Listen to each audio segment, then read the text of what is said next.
NBC 25 News at 6 starts right now. We need citizens to be involved. I'll go try to save some lives. Some of our neighbors are still back there on the rooftops. The flooding will be very slow to recede.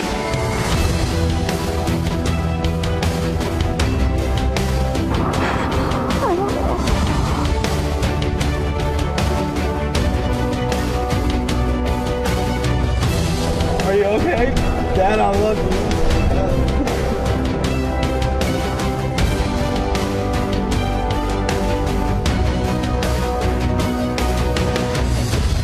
In less than 24 hours, President Trump will head to Texas, where rescue efforts are still going strong in the wake of Hurricane Harvey. Today, the president declared a federal emergency in parts of Louisiana now. He'd already done that in Texas. This allows both states to start getting federal relief. Now, before he meets with Finland's president at the White House today, Trump had a few things to say about the response to the storm and the strength of the American people. Things are being handled really well. The spirit is incredible of the people. The coordination between all of the different services, as you know, has been going very well. Great respect for the governor. He's done an incredible job, and I look forward to the trip. The president said he may also visit Louisiana Saturday. Now, with the latest on the rescue efforts along Cypress Creek, that's in Houston, Texas, here is Jacqueline Kelly. The water continues to rise rapidly here along Cypress Creek, where crews and even volunteers are desperately trying to get to people trapped in their homes.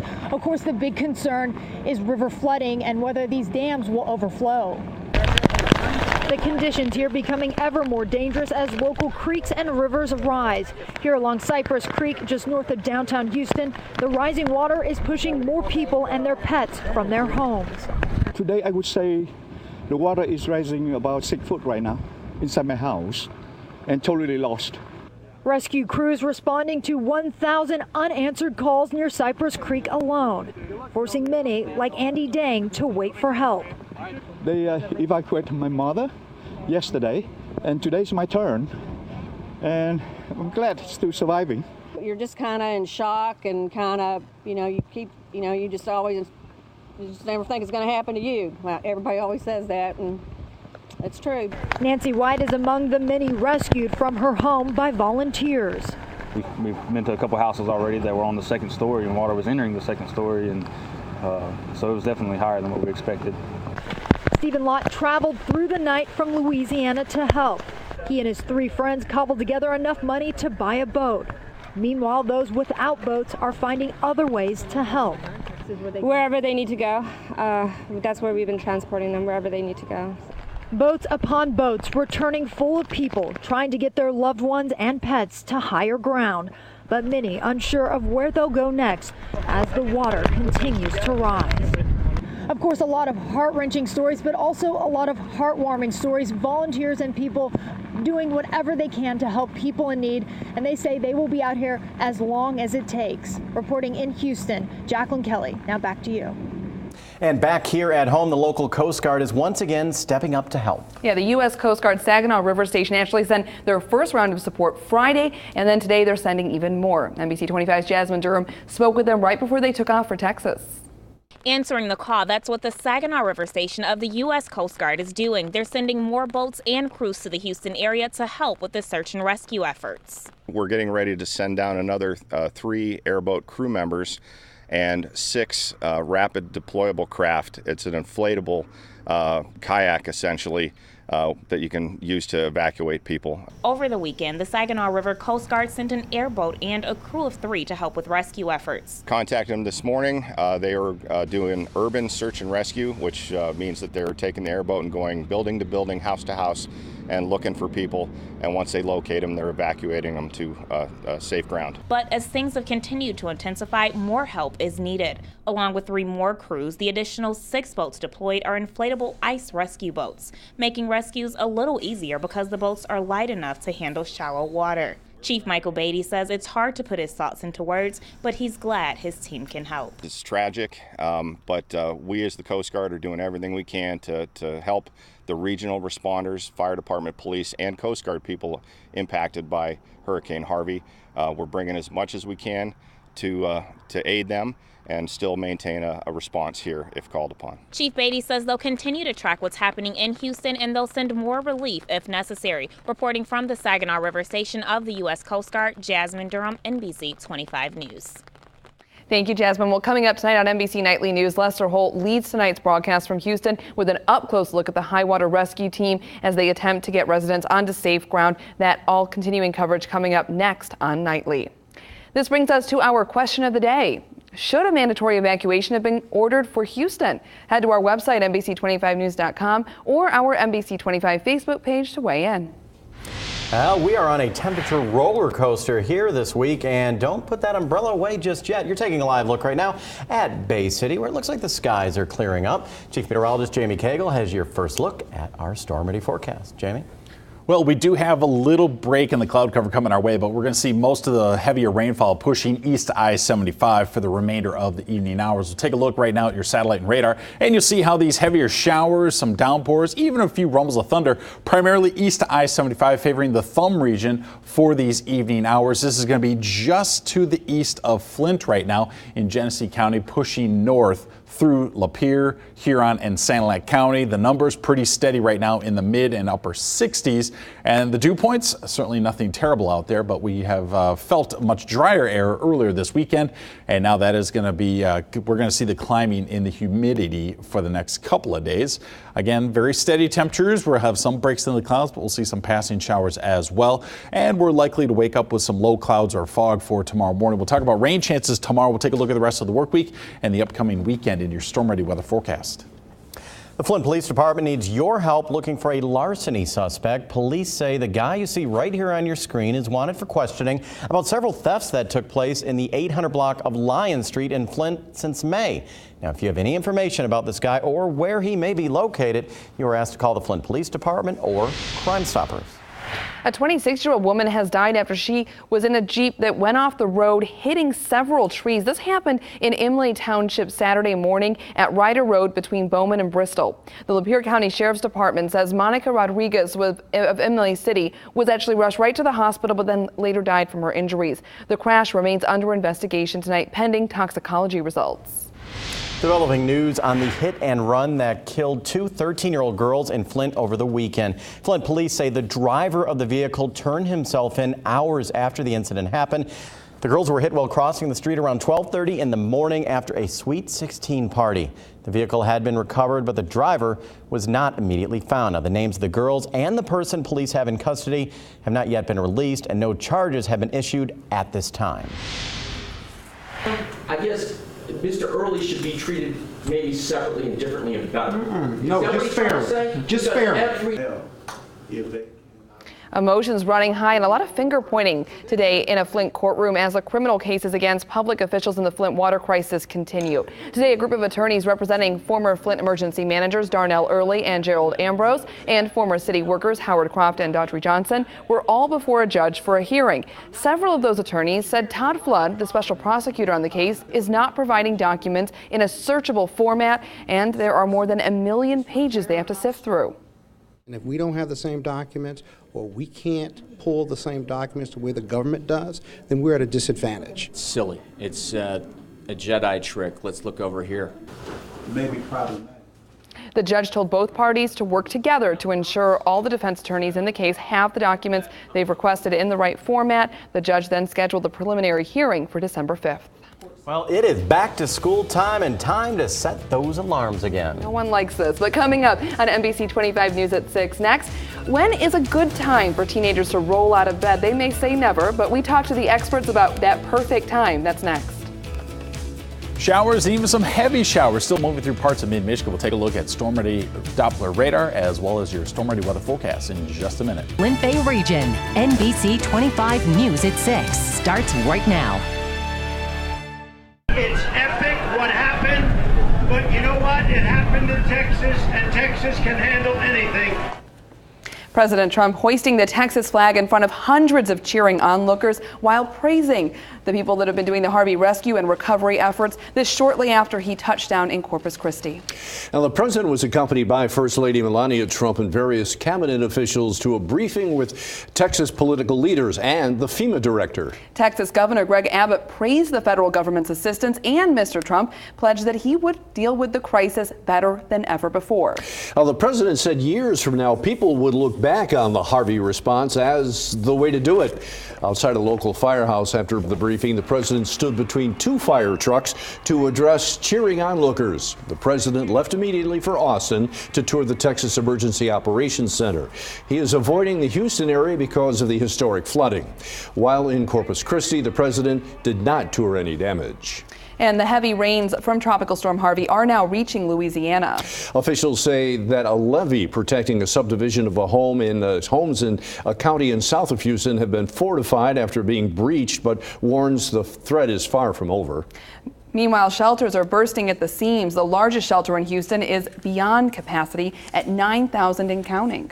It's not the first time the city has offered hurricane help. It was exactly 12 years ago that Katrina hit New Orleans, forcing thousands of people to evacuate, many ending up in the city of Houston.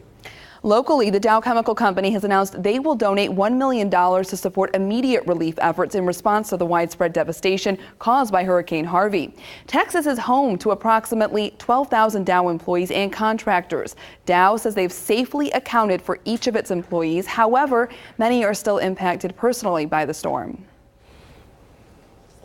Lester Holt will continue his live coverage in Houston as flood rescues continue at this hour.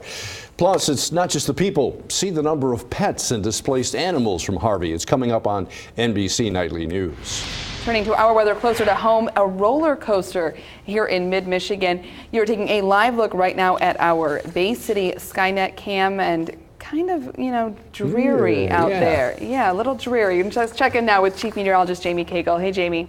Well, hey there. We do have some rain on the radar right now. Some areas of mid-Michigan will have some isolated rain for the next couple of hours, popping up primarily in the Thumb region. It looks like it's still the favored area, as well as some of our I-69 corridor.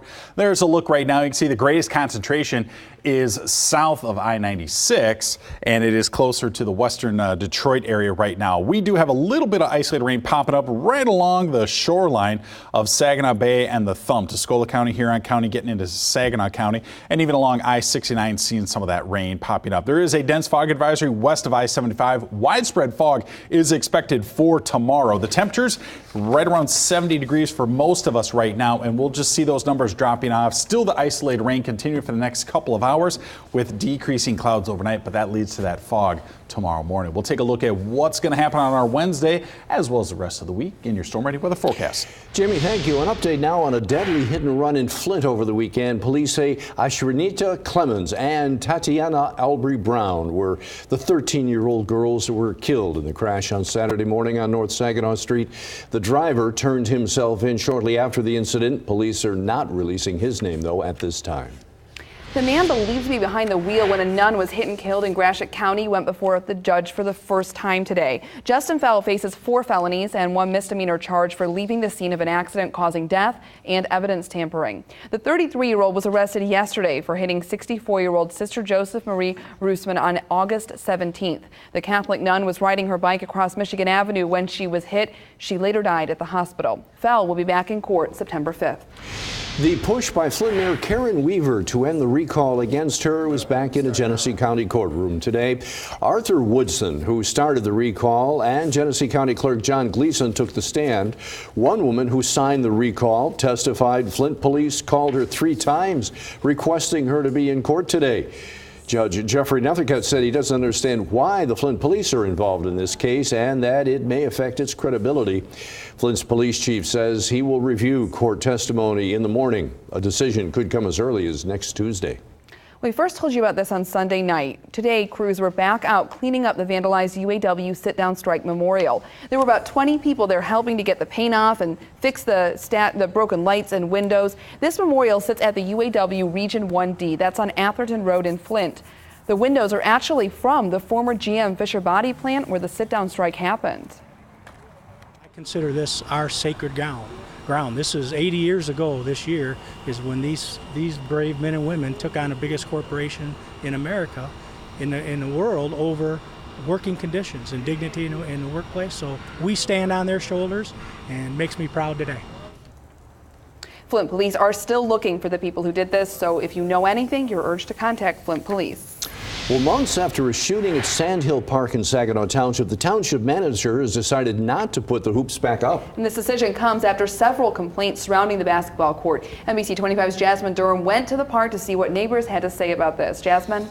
Rob Gross, the Saginaw Township manager, says several complaints came from the basketball court at Sand Hill Park, but when shots were fired after a heated discussion, residents said that was the final straw. It's been about 4 months since the rims were taken down after a game got heated and shots were fired into the air. Although no one was hurt, there were kids at the park. Neighbors say what was once a safe space for their kids had quickly turned into a dangerous hangout for adults. Although everyone agrees something needed to be done, there were mixed feelings about if removing the rims was the right answer.